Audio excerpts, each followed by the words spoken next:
విశ్వాసిలో గుండె నిండా ప్రేమ లేకపోతే, మనసు నిండా జ్ఞానం నింపుకొని ఏంటి లాభం అంటాడు కదా.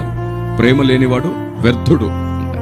ముందు మనం అందరం క్రీస్తు ప్రేమ కలిగి అందరినీ కూడా ప్రేమించుకోగలిగిన రోజునే సత్యము కూడా అందరికి అందుతుంది. సత్యము కోసం వ్యక్తులను ద్వేషించడం సాతానుకు సహాయం చేయడమే.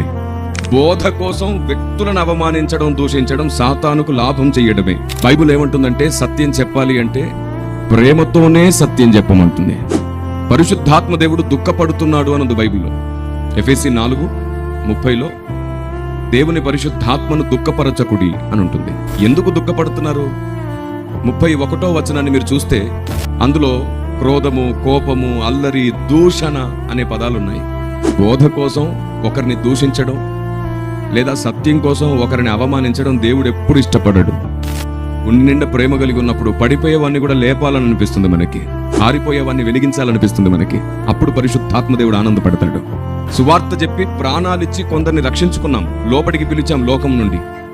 సిద్ధాంతాల పేరిట, వివాదాల పేరిట మరికొందరిని పోగొట్టుకుంటున్నాం, శత్రువులుగా మారుతున్నాం, సాతాను సంబరాలు చేసుకుంటున్నాడు. నా దేవునికి అది ఇష్టం లేదు.